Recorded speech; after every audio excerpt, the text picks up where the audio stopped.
Welcome back to Soulsborne Politics. This is part 3, the conclusion of the series, and this time we're talking about Elden Ring. The main subjects we've been talking about are environmentalism, feminism, religion, anti-authoritarianism, and class struggle, with an eye out for the progression of the genre's rhetoric as a whole. Now, environmentalism seems to go kind of unaddressed here, and feminism kinda takes a back seat, even though a lot of the story revolves around female characters. So, with that in mind, I'm going to start with feminism, and then we can move on to other, more thoroughly explored subjects.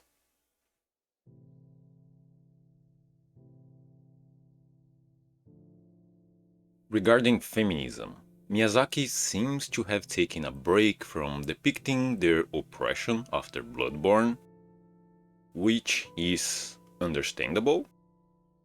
Like I said in the last video, Bloodborne made its case, and given the arguments therein, that should be enough.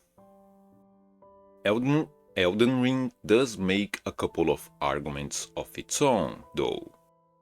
The first is about the sexualization of women. In Dark Souls 1, that was a tool used by Gwendolyn through the illusion of Guinevere, aimed at enticing prospectives chosen undead. In Dark Souls 2, that was a faux pas women were supposed to hide from the world. In Dark Souls 3, that was a shackle embodied by Rosaria, as she was forced to assume the role of baby incubator a second time. And finally, in Bloodborne, that was a fundamental aspect of their oppression, the sexualization of women. Elden Ring takes a different path. Here, sexualization is mostly a tool used by women rather than against them. Marika's sexuality, always at full display, is a continuation of how Guinevere was presented way back when, as a tool that can be used to entice and control powerful warriors. Only instead of beef jerky kindling, she is more interested in king consorts and elden lords. And noticeably, Ranni uses her sexuality to test the trustworthiness of her new employees by having Selvis, who is being puppeted by her, try and convince the Tarnished into literally objectifying her body and turning her into a sex doll. The point of this argument seems to be to differentiating between sexualization and sexuality. Women shouldn't be objectified through their sexuality, but they shouldn't be shamed for it either. The second argument regarding feminism seems to come through giving this subject the Sable Church treatment. Just like Soulsborne had done with other movements and ideologies, there is a warning here about letting feminism go astray. The lens between is a matriarchy, much like the Shadow Realm had been under the shamans. They have taken power, but instead of abolishing the power structures that oppress women under a patriarchy, they chose to perpetuate them, which isn't just morally abhorrent from the base perspective of allowing oppression to endure, it is also dangerous for their own, otherwise marginalized group. The history of our civilization is marked by an uninterrupted, eternal ruling class, morphing itself to fit changing circumstances, and moving pieces around. The people ruling get replaced, but the power of the ruling class remains the same. This means that Even if they manage to take and hold power for now, the system they perpetuated will see to it that they too eventually get churned by the wheel of time. Once, the shamans were persecuted by the Hornsent, and now, Marika was crucified by the Elden Beast. They think they're using the system, but the system is using them. The only way to ensure power doesn't get taken away and used against you is to make sure that kind of power doesn't exist in the first place.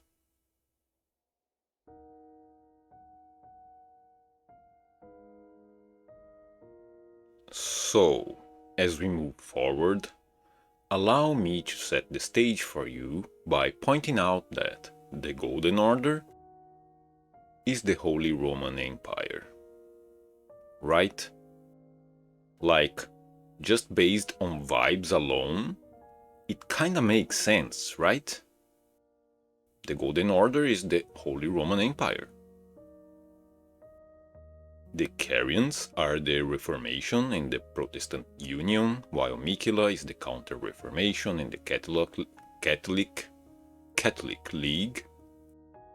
The Liurnian Wars are the 80 Years' War, and the Shattering, the War of the Shattering, is the 30 Years' War. Rani, Rijkaard, and Radan stand in for the Dutch, the French, and the English, while Miquella and Malenia stand in for the Austrian and Spanish Habsburg branches of the family. The Marika/Radagon situation is a reference to the Archdukes Isabella and Albert. Godfrey arguably represents Cortés and his ilk conquering the savages and bringing gold back to the crown. And I know it kinda breaks continuity, but I think the Glomide Queen is possibly meant to represent the Ottomans. This threat that is both distant and present, that they are constantly trying to deal with, and that plays a fundamental role in the conflagration of the 30 Years' War. And to be honest, Spain did have a lingering Ottoman presence in its population, with converted and integrated citizens that had to be dealt with at some point. This particular association also benefits from the mystique of the Glomide Queen and how the Turks were viewed by the West. Given my theories about Destined Death's rule shared with the other flame gods, the general vibes of the Fell Flame and the attires of the Fire Monks would also play into it. The association between the Glomide Queen and the Ottomans and the Frenzied Flame would fill in for Persia, given the conflict that would have happened between these two nations here and those two outer gods there. Makes sense, right? Holy Roman Empire. But it doesn't end there, because the Habsburgs didn't end there. The War of the Shattering isn't just... God damn it. The War of the Shattering isn't just the 30 Years' War, it's also World War I. Marika is Queen Victoria, Godwin is Ferdinand, whose assassination sparked the conflict, but whose death didn't really matter to the people involved.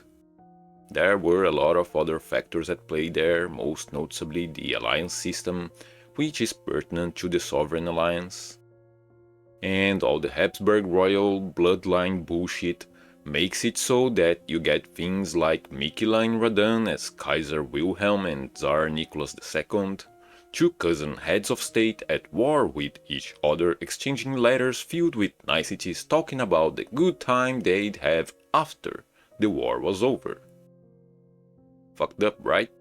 But wait, it doesn't end there either, because the War of the Shattering isn't just the 30 Years' War and World War I, it's also World War II. The Star Shower and the Rot Blossom in Aeonia are nukes. Rea Lucaria is Vichy France, a former military powerhouse that supposedly rolled over when the war started, but that actually put up resistance during both the invasion and the occupation.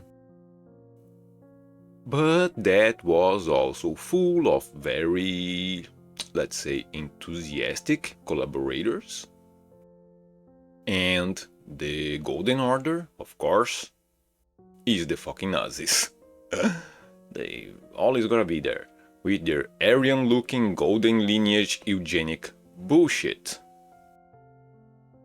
In that regard, of the Nazis, the Night of Black Knives is a reference to the Night of Long Knives, when the Nazi Party purged the more inconvenient elements from within its ranks, and the Elden Beast is a reference to the Night of Broken Glass, given that its arrival marks the escalation of violence against the enemies of the Golden Order, while its body, the Elden Beast's body, is presented as the night itself, in a form that makes a distinct crystal-like sound when you hit it, and that its weak spot literally looks like broken glass.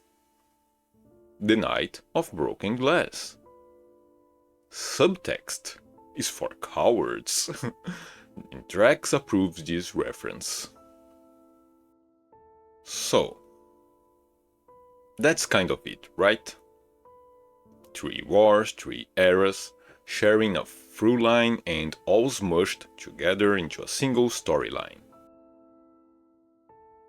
As always, there's a near endless amount of references to go through if one chooses to lose their goddamn mind and waste away researching a single slice of Soulsborne sources of inspiration.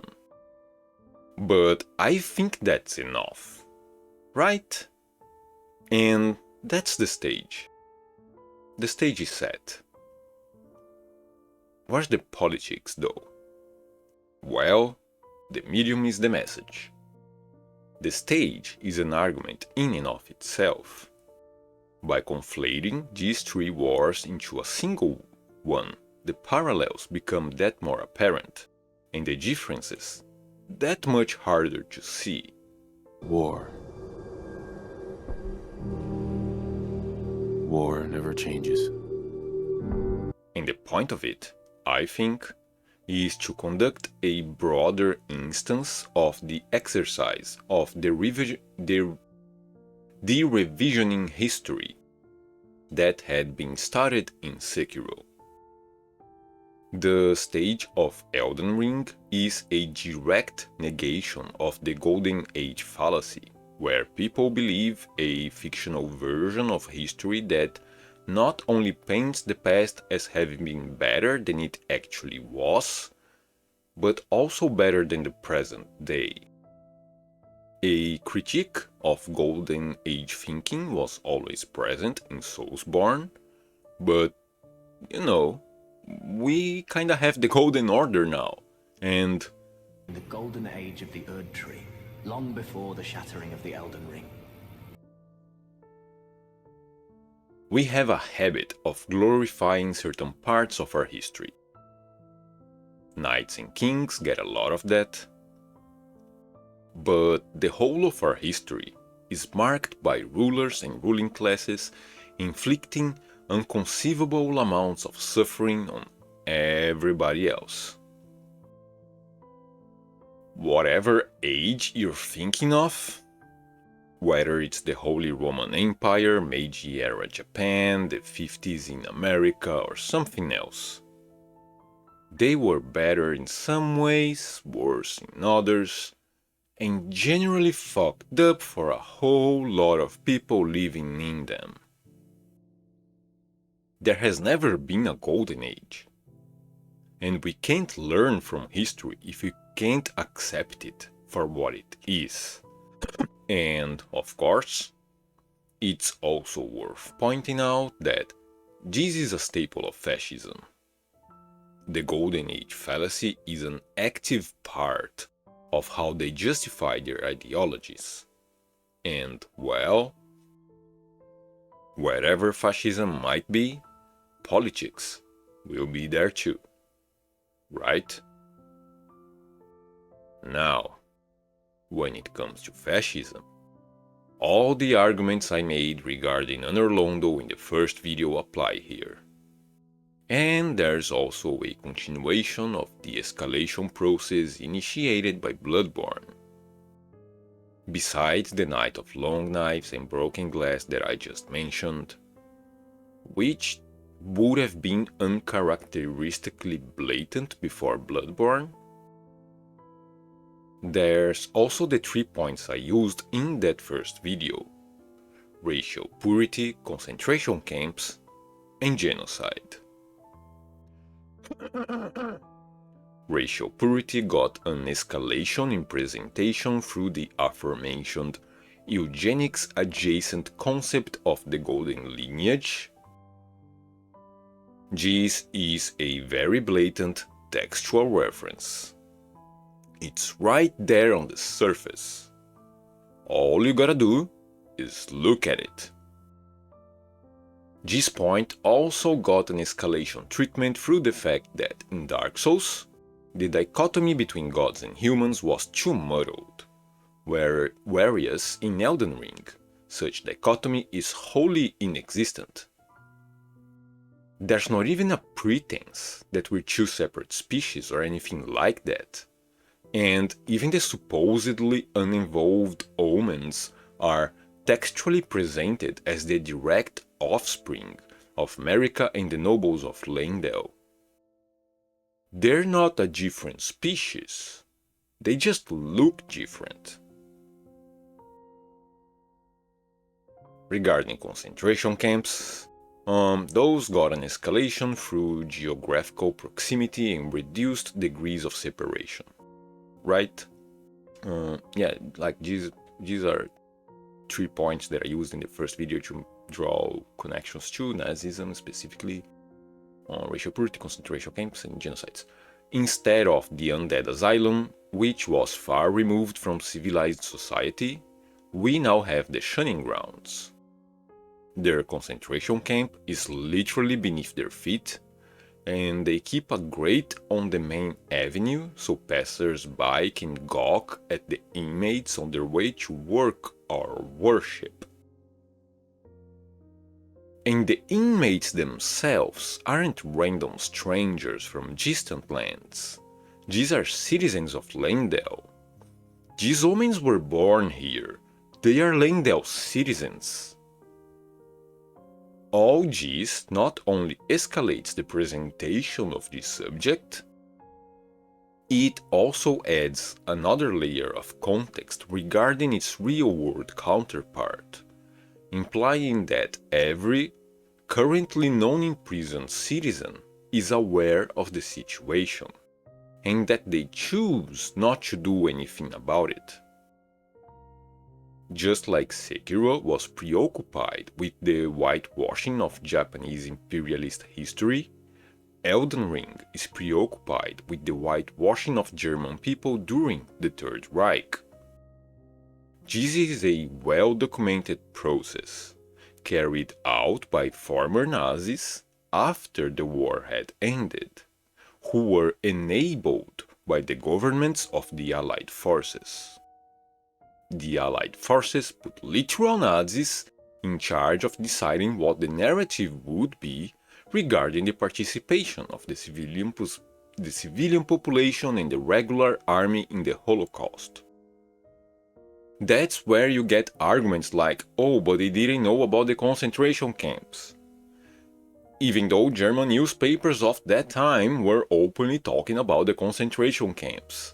And despite the written records explicitly showing that word of mouth had informed the general population, not only about the escalation from work camp to death camp, but also about the Holocaust by bullets, as it's called, that was happening in the Eastern Front. And that's also where you get the fucking myth of the Clean Wehrmacht from, which claims the regular army had nothing to do with the Holocaust, that was all the SS guys doing, I pinky promise swear, please let all my Nazi soldier friends off the hook, please. No. Leyndell citizens all fucking know about it. An argument of ignorance will not be accepted in this courtroom. And the last of the 3 points, finally, there's genocide. Again. This is where the escalation process itself gets elevated to a whole new level of, oh god, this is so fucked up, won't you please for the love of God understand what it is that I'm talking about. The ancient dragons of Dark Souls were a far-removed thing from eternity, and their genocide was presented as a natural stepping stone to the rise of civilization.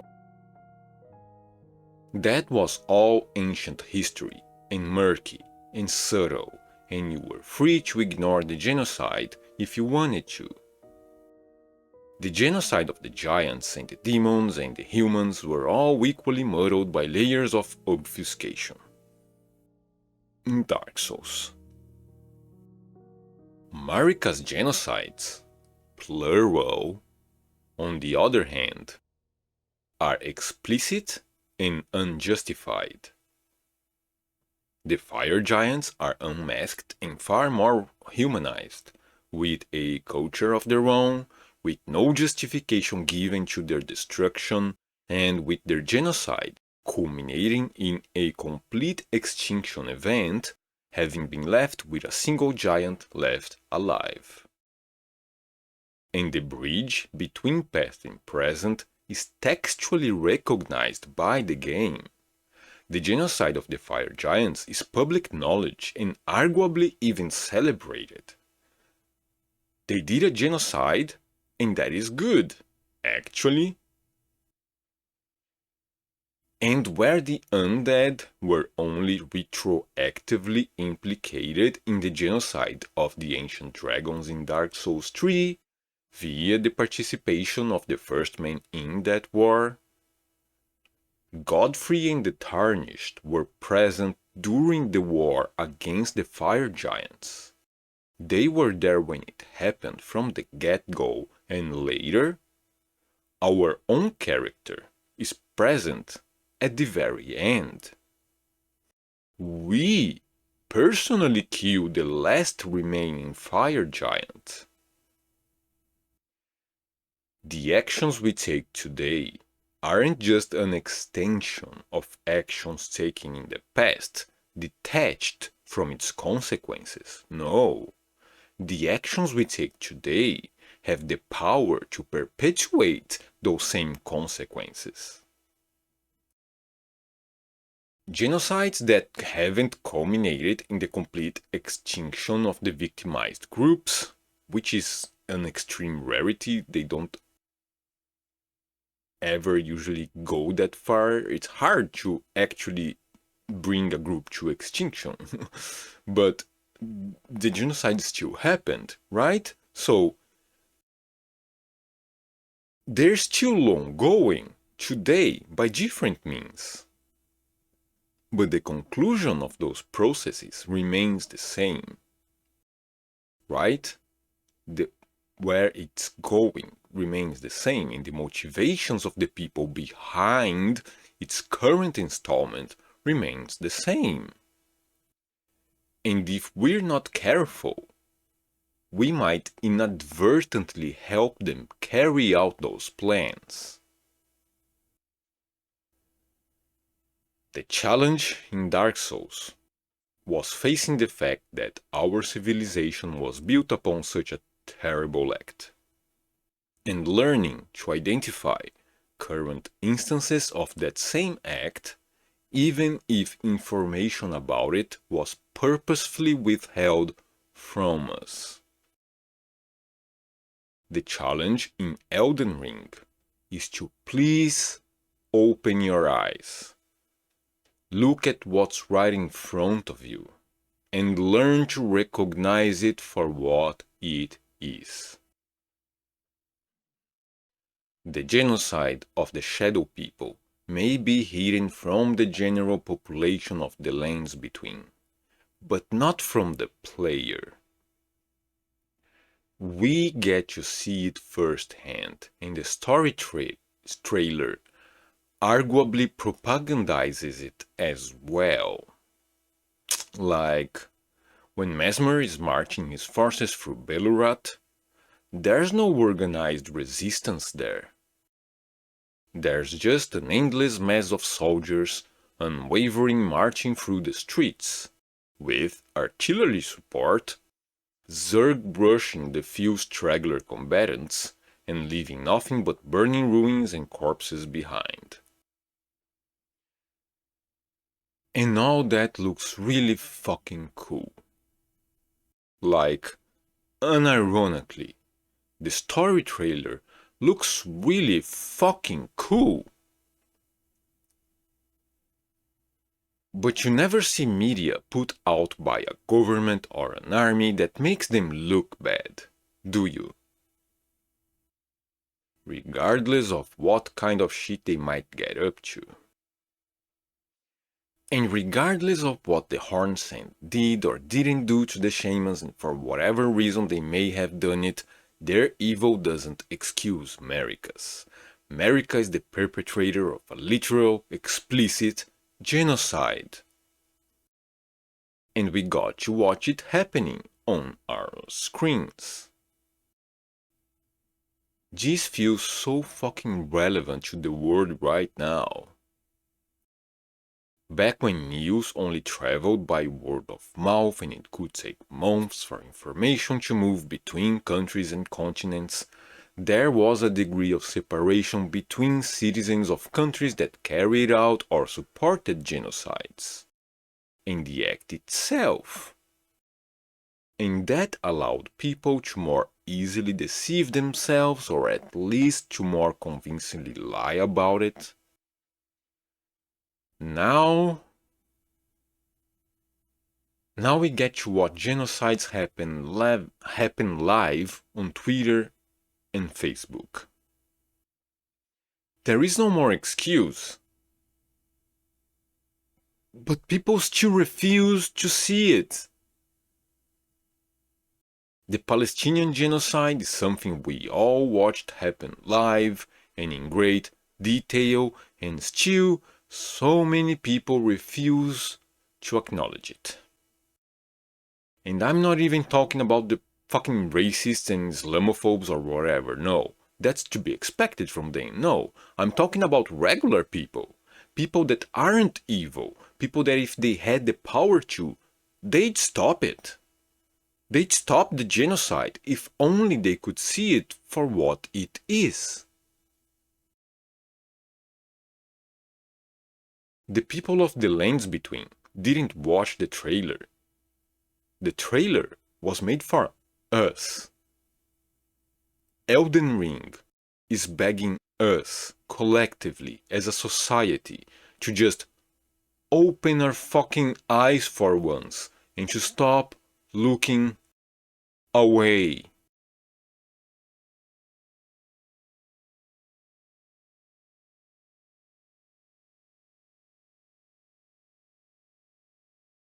And that, I believe, leads us to the beating heart of Elden Ring.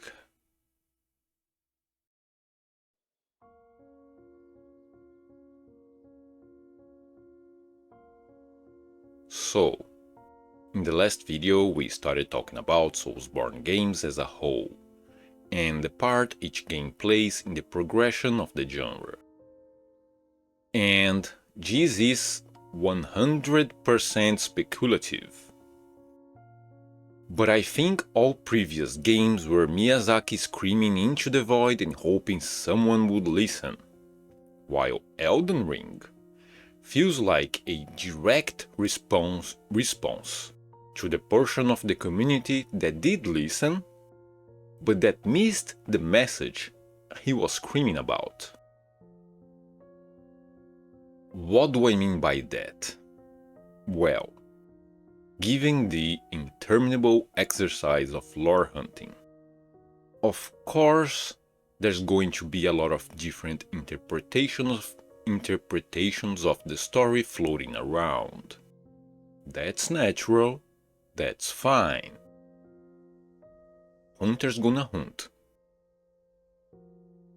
But there are some basic principles that arguably should not be disagreed upon, since failing to understand those principles will invariably and fundamentally change the message that you get from these games. Remember when I mentioned the politicification of politics? This is the big trade-off, right? The arguments need to be so convoluted that the message gets lost in the details.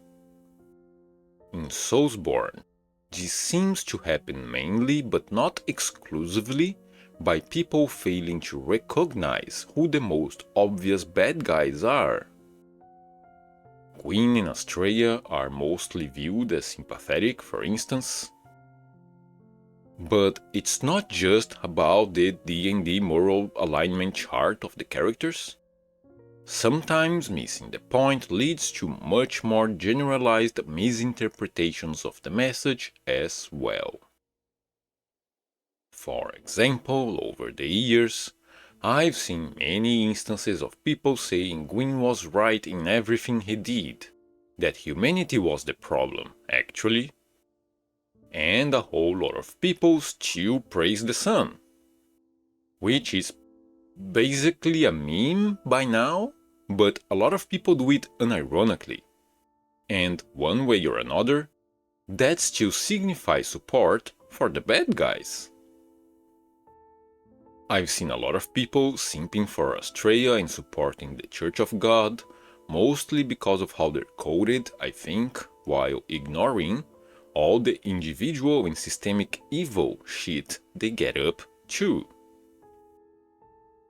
I've seen people saying German wasn't being creepy when he tells you to use the doll, actually, that there was nothing sexual about that, and that it isn't accurate to say Bloodborne leans heavily on a feminist message because it's just as much about the men as it is about the women, that the message is about the relationship about the two, between the two. And my man, not only was German being creepy as fuck, but also, what do you think feminism is, if not a deconstruction of the relationship between men and women within the confines of the patriarchy? I've seen a shitload of lore hunters focusing on the historical context of the references to the complete exclusion of the contemporary circumstances of the artists who made them. The historical context is cool and interesting and important and it's there, but you shouldn't ignore the current politics. And, of course, there's also been an endless procession of people telling everybody to stop bringing politics into these games because Soulsborne was never political to begin with. All this stuff is out there. Sometimes you find it in the form of more brazen arguments, sometimes as more generalized attitudes, but it's all out there. And it's not hard to find either, you just bump into it if you spend any time rubbing shoulders with the community. And just as these attitudes are a negation of Soulsborne politics, I think Elden Ring is a negation of these attitudes. A process that encompasses the escalation of Soulsborne rhetoric that got started with Dark Souls 3 and Bloodborne, and that culminates here. But whereas Dark Souls 3 took a more sanitized academic approach, and Bloodborne chose to grab your attention with a more visceral representation of their arguments, Elden Ring feels like they just got tired and started trolling everyone in a last-ditch attempt at forcing us to confront what they're actually talking about. Elden Ring does something I never thought was possible, a Soulsborne game making me laugh. God damn it. Monarchism in Soulsborne? Really? Well, the Holy Roman Empire and the Habsburgs, they were notoriously inbred motherfuckers, to the point where they became known for their birth defects, such as with the infamous Habsburg jaw. The game already alludes to a general inbreeding process through the merging and remerging of bloodlines, and the fact Godric is a direct offspring of Marika even though his golden lineage blood is sorely diluted, which can only be attained by Marika fucking her own descendants. But also, Radagon is Marika, and Mikela and Malenia are both the children of a single god. Do you see where I'm going with that? Not satisfied with regular inbreeding, quote-unquote regular inbreeding, Marika escalated her efforts with the godlike, mega inbreeding method of having children with yourself. That's how pure the blood of my children will be, I guess, which, of course, also gives you scarlet, rot-ridden and eternally twink-bodied offspring, right? Habsburg Jaw 2.0. How fucking funny is that? In Grace, the first flame Gwyn the gods the Golden Order. That's all shit, actually. Like, literally. Miyazaki is calling bullshit on all that stuff by equating Grace to literal shit. Elden Ring gives us such iconic representations of Grace as gold-tinged excrement, crucified tarnished, shitting out runes, and of course, a literal dung eater wearing Solar Sun on his chest. I love Soler just as much as anybody else, but he supported a literal fascist, and he ate all the bullshit an Orlando was throwing at him. Then he tried feeding that bullshit right back to us. And oh, what's that? You don't think German was a creepy sex pest with an unhealthy fixation on a woman much younger than himself, who then told you to fuck the sex doll he made of that very same woman? Well, here, have Ronnie, so you can... Well, here, sorry. Have some Salavis now. He keeps his sex dolls in his secret sex dungeon next to his fucking bed, and he'll tell you to roofie Ronnie, so you can both take turns fucking her doll body. But if you do that, Ronnie's gonna fuck your shit up. Don't be like German. Don't be a pervert. Stay away from the roofie, or they will shoot you down. And what's that now? You don't like that Bloodborne is talking about women? You don't like talking about feminism? You think it's gotta be all about the man? Well, here's Radahn. The chaddest fictional man who's ever lived. Y'all can rally to his Chad banner now. Guess what though? Radahn got stomped by a reject omen and then beaten by a blind woman and her twin trans brother so hard he went literally insane. Good luck with that. Jesus fucking Christ. And this is a good time to make a side note reminding us all of Sekiro. I described Sekiro as a bridge paving the way to Elden Ring, and I think it may have become clear why I said that by now. Given the references Miyazaki was going to make in Elden Ring, regarding the Holy Roman Empire and Christianism and arguably the colonization theory as well, I think it was important for them to release Sekiro first, to let everybody know they're not just pointing fingers at the West, that they're talking about these concepts in whatever form they can be found, and from wherever they might come, even their own country. Okay? Okay, back to the show.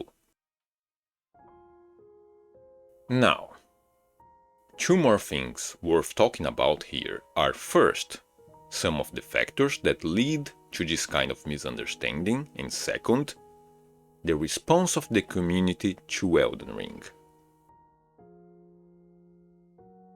In regards to those factors, there's always the chance that our predispositions will affect our interpretation of the text. That's just a fact, and something we all need to deal with. And I know this is a sensitive issue, but if you are a religious person, you will naturally be more inclined to sympathize with the likes of WWII America. And I think this is the reason Miyazaki chose to explicitly reference Shinto, Buddhism and Christianity. Shinto and Buddhism play a big role in Japanese culture and history, and we've discussed that in the last video when we talked about Sekiro. When it comes to Elden Ring, not only the usual vibes are there, but now we also have crusades and a godlike, Christ-like savior who's been crucified. Not to mention Godfrey, first Elden Lord, who's a much more obscure yet much more direct reference to Godfrey of Boulogne or Godefroy de Boulogne, first Crusader King of Jerusalem. I think they chose to address this directly because of how big of a factor this is. A lot of regular, good faith religious people coming to these games and are faced with religious leaders presenting themselves as the good guys. It isn't fair to them, these players, but the real world isn't fair, and bad guys never tell you they're the bad guys. They always tell you they're the good guys actually, and you need to vote for them because they'll save you from the bad guys. And this combination leads a lot of people astray. It distorts their interpretation of the story by making them subconsciously sympathize with the villains. That's just part of the built-in process of these narratives. They start by fooling you, by presenting the bad guys as good guys and then giving you the information required to realize, oh, they're the bad guys actually. And of course, there's also the portion of the community that's more... how should I say it? Deeply entrenched in such biases, right? Most of these people that get misled by the presentation of the bad guys, they're just good people. But, you know, there's also the part of the community where you get the DEUS VULT crowd. DEUS VULT! DEUS VULT! DEUS VULT! DEUS VULT! People with the tendency to glorify crusades and the like, and who argue about the lore from a religious position, either in bad faith or because they honestly believe these games reflect their religiously intolerant worldviews. We gotta remember that not all gamers are created equal. A lot of them aren't nice. I've personally had literal Nazis in my comment section telling me about how Hitler was right. A while back, one particular lore hunter got called out because even though they seemed reasonable on their videos, they were making explicitly Islamophobic arguments on their social media and Discord server? One way or another, religious bias continues to be a big source of misinformation in the community. And I think Elden Ring is trying to address that problem. And then there's that second thing I wanted to talk about, the response of the community to Elden Ring. One certainly unintended consequence of the approach Elden Ring has to its arguments is that of making the response people have to these arguments so much more blatant. You get things like people talking about the Battle of Aeonia in terms of, and I quote, Malenia has never known defeat, but when she faced Radahn, he was such a Chad that the battle led to a stalemate. So she sacrificed her integrity as a warrior to unleash a giant cancer bomb in Aeonia. Essentially, Malenia was so salty about losing that she used a cheat code to beat Radahn, and Millicent is like an alternate version of Malenia who didn't stoop that low. End quote. I mean, come on, man.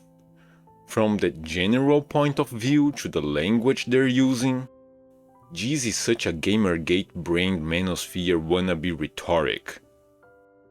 All the demigods are using eldritch powers and great runes, and so is the Tarnished, and so is basically everybody else in this game. There was no cheat code, and she didn't, quote, stoop that low. And she wasn't salty, my dude, she was on a mission for her brother's sake, and she beat his ass. Radahn lost to a girl, and that's fine, deal with it. Half of us would like her to step on us anyway. Please don't make this the hill that you die on, friend. And still regarding the response of the community, I'm sorry. I'm very, very sorry.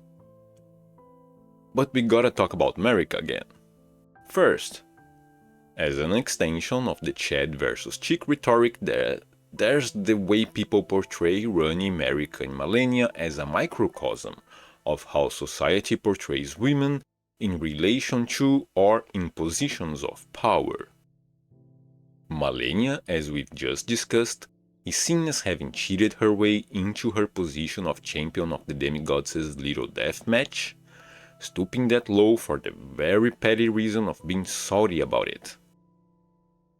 Marika is seen as having shattered the Elden Ring as a response to the death of Godwyn, even though all evidence indicates she was behind the Knight of the Black Knives, and even though she's the head monarch of a matriarchy that only appoints women for the succession line, meaning she'd historically not have given two shits about her male son, who was apparently growing a bit too popular for his britches. Just like real-life kings favor their male heirs over their expendable daughters, you know? This is a reflection of the real-world stigma that women are too emotional to lead or rule, that they let their hormones get the best of them or something like that. And, on the other hand, we have people claiming Ranni is the polar opposite of that she's too cold and calculating and claiming she had her dog half-brother killed on purpose. All of which is explicitly opposed by the game. She shows great affection for Blythe and Iji, and she had nothing to do with their deaths. And this one is a reflection of the real-world stigma that assertive women are, well, bossy, cold, heartless bitches. Damned if you do, damned if you don't. Women just shouldn't have power, period. The presidency is a man's job. And second, moving away from America and feminism, and back to the top of America in genocides. And again, I'm very sorry that I have to talk about all this stuff, but a whole lot of people simp for her so very fucking hard in the community. For America, you know? America the Great, they call her. The God we all know and love, they say. Despite the exilement of the tarnished, and the torture of the misbegotten, and the concentration camp for Romans, and the genocide of the fire giants. Apologet uber alles ihr mutafika. Apologet upa alles ihr mutafika. I don't speak these languages. How's my pronunciation, my impromptu pronunciation of these things going? Things got so bad in that regard that a literal dissociative identity disorder theory was created to justify her genocide of the Shadow People. America's genocide of the Shadow People. Regardless of what her backstory may be, they can't deny she did a genocide there. So they shift the blame to someone else. I mean, yeah, she did a genocide, but it wasn't actually her, you know. The Glomite Queen was controlling her body. You see, the culprit was Mrs. Hyde all along. Which, by the way, also ties back to the whole women are too emotional thing we talked about just now. But yeah. Given the subjects explored by Elden Ring, and Soulsborne in general, in the real world, that's what we'd call Hitler apologism and or Holocaust denial. Now, I'm very clearly not saying everybody who subscribes to this interpretation of America is a real-world Holocaust denier. Right? Let's be really fucking clear about that. But the fact still stands that these two interpretations of history are equivalent to each other, each in its own realm.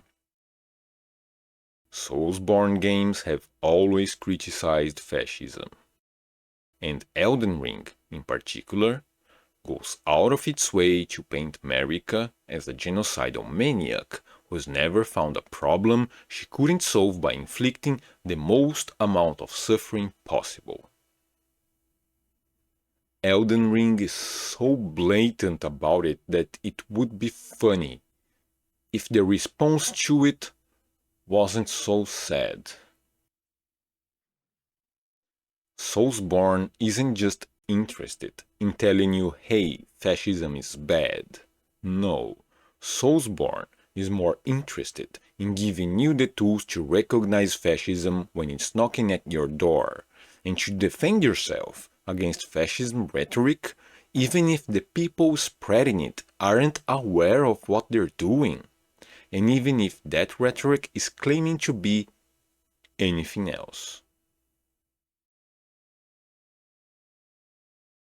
The state of the meta is sadly a reflection of the world we live in right now.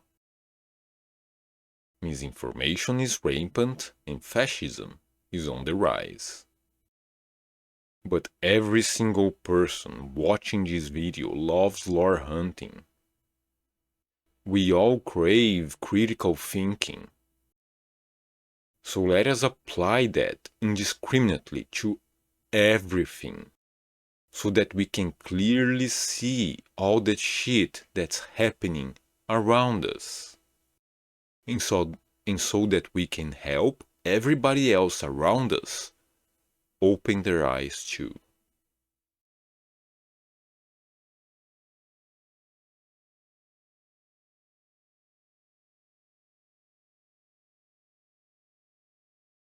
Hello everybody. Welcome to the end of everything. the end of the video, the end of the series, the end of our discussion about Soulsborne Politics. And I wanted to take this time to address you directly, make some of my personal positions more clear, maybe address some points that I think are pertinent, are related to Soulsborne Politics, but that didn't fit into the actual analysis that we made.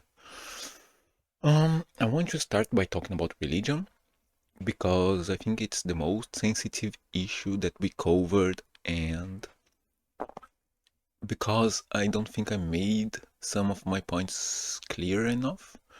I want to reiterate that Soulsborne isn't criticizing the people, the religious people, the people who have faith. It's criticizing the effects religions as a whole have on society, right? And some of the ways, some of the less benign ways they can affect people as well individually, right? Like, nothing exists in isolation.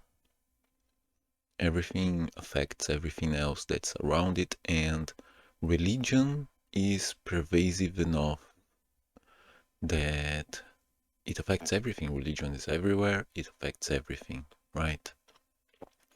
And that's my position as well. Like, I've talked about religion before in the channel, in a video game philosophy video, and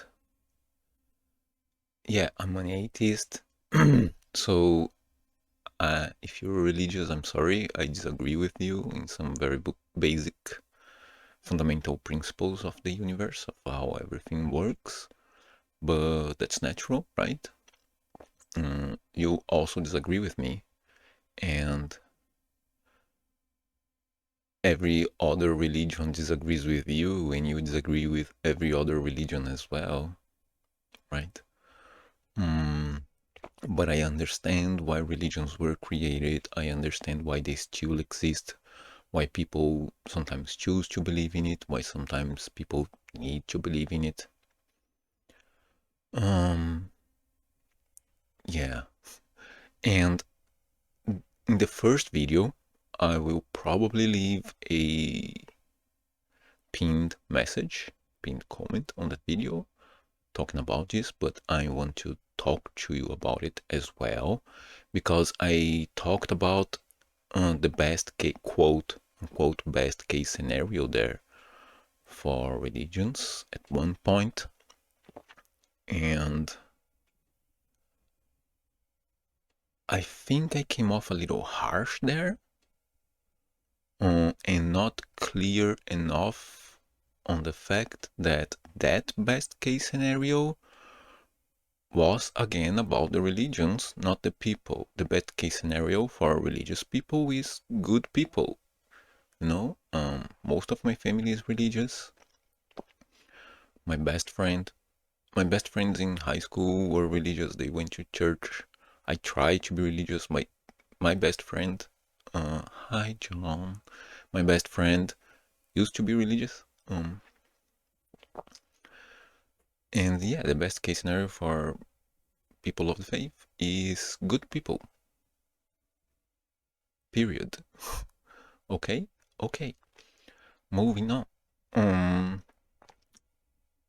Regarding the contents of this series, when we're talking about politics and interpretations of the text and things of that sort, it's always possible we're going to be well, that's not even possible, that's a certainty. We're always going to be biased in some respect, right? But I do make a conscious effort to be objective in all of my analysis.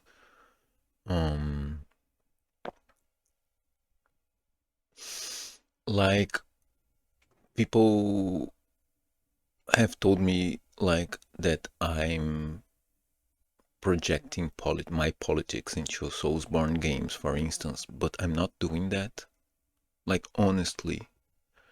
Of course, like biases, predispositions. I have a tendency to appreciate more art that is political, that has something to say about the world. And of course, I have a tendency to appreciate more the kind of art whose politics is agreeable with my own. But with that being said, I also do like art that isn't political. And I'm fine with that. Like, it doesn't have to be political. You don't have to have a purposeful political message to it in order for me to like it. And I'm not going to inject politics into it. I even like art that I disagree with in the politics, like Arcane. Season 1, I haven't watched Season 2 yet. Probably never will. I love the first season of Arcane.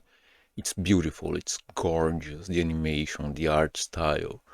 And I love the characters, the interpersonal arcs. The narrative there is... Oh, but the politics are so fucked up.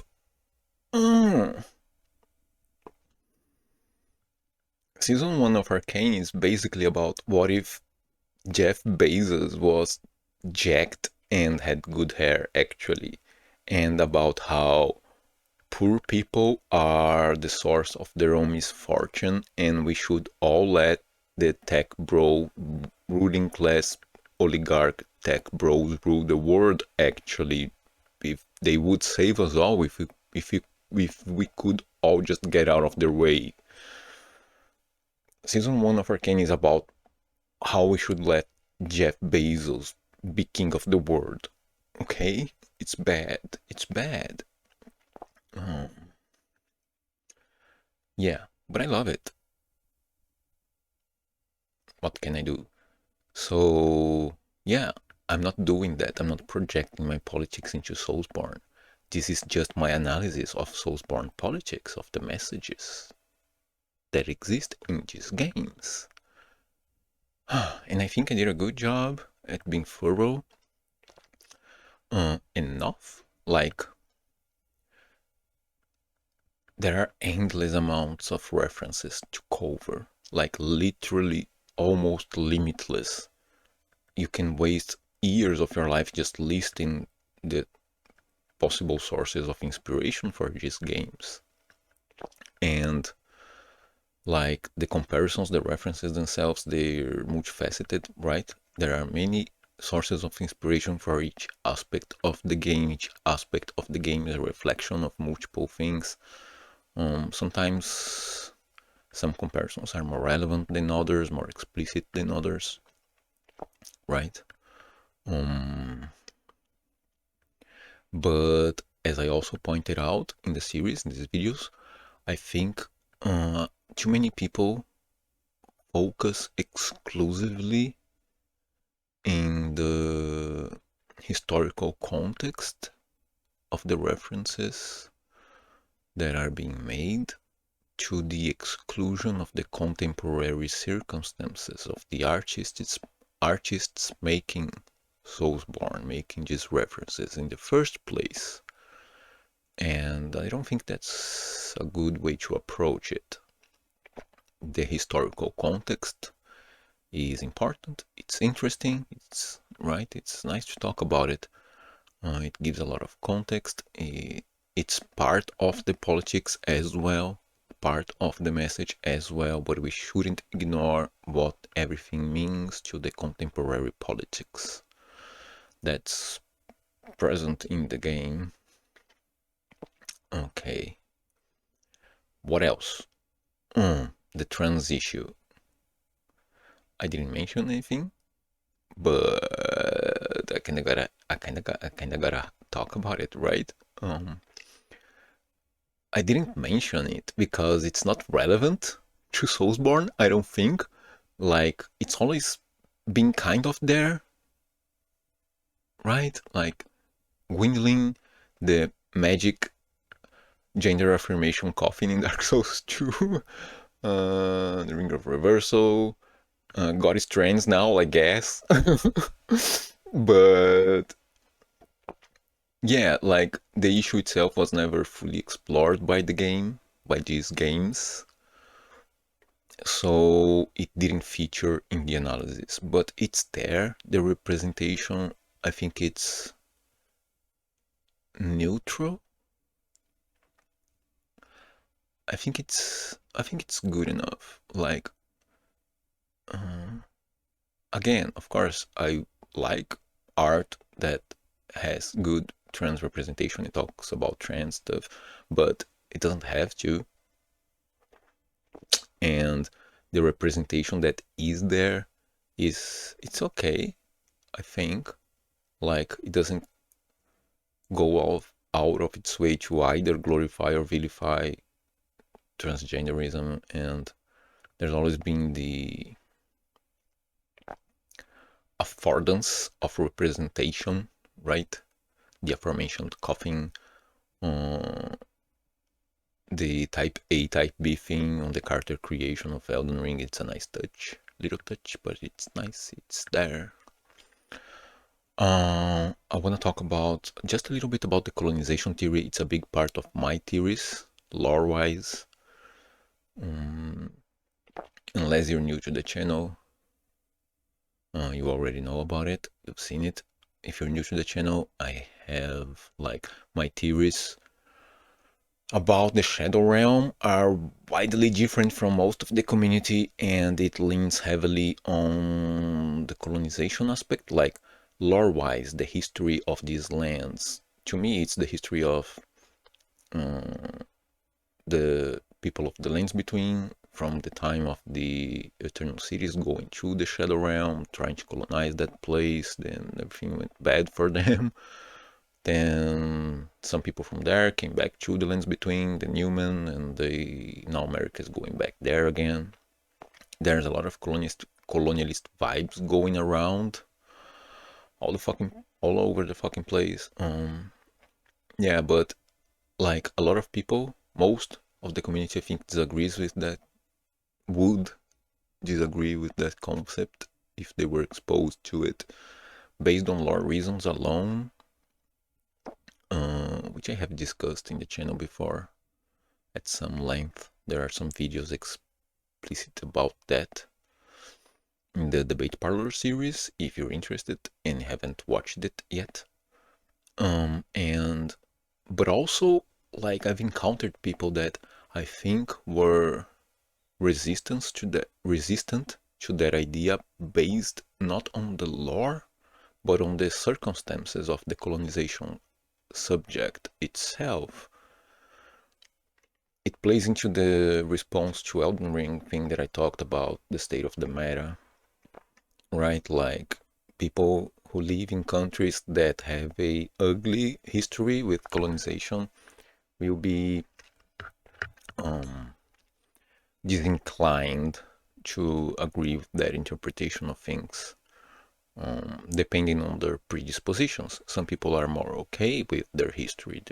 Some people are less okay with their history, right? There's a lot of revisionism going around everywhere. Okay, and I think lastly, I would like to mention patches. It's got nothing to do with anything, basically, but we're talking about Soulsborne as a whole and politics as well. So I think patches kinda is a part of that. Like, he's always been there, right? And I would like to talk about patches because he's probably my favorite NPC, favorite character in Soulsborne, and he gets a bad reputation, you know? People talk about him as if he's a bad guy, but he's not. It's not his fault that the players are greedy. Every time he every time we fell for one of his traps, we were specifically chasing after treasure, right? And in Dark Souls 3, he sells rubbish along with his quote-unquote treasures, because everything is treasure for him. He talks about it, and he has kind of a redemption arc in Dark Souls 3, yes. In Elden Ring 2, big redemption arc for patches. It's right there. Like, he's very reluctant, kind of, into helping you get to the manor, right? And once you get there, he's like, "What the fuck are you doing here, man? I didn't think you would come here." And then you start killing people for the manor, and he's like, "What the fuck are you doing?" It's all there. It's in the subtext, his voice, the way he says things.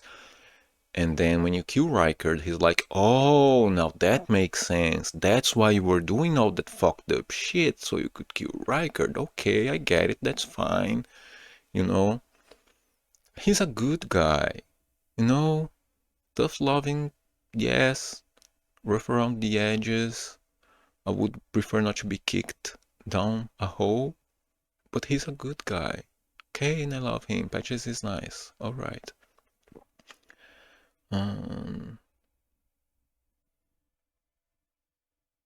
Okay, I guess that's that. Yeah, this is. I've been meaning to make this series for, I don't know, a couple of years. Like, I've always wanted to talk about Soulsborne Politics. And the ideas began coalescing a long time ago. I've been talking about it on Patreon for a long time, mentioning bits and pieces here and there. And it took this long to put all the ideas together, I guess, in a way that makes sense, that hopefully makes sense. Yeah.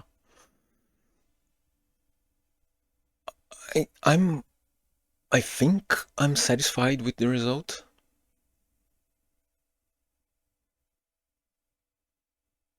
I hope you're satisfied as well. Hopefully we can learn something together. If you have something that you want to mention, this is a topic of particular interest to me. So yeah, I welcome discussion on this subject. Constructive, please. So yeah,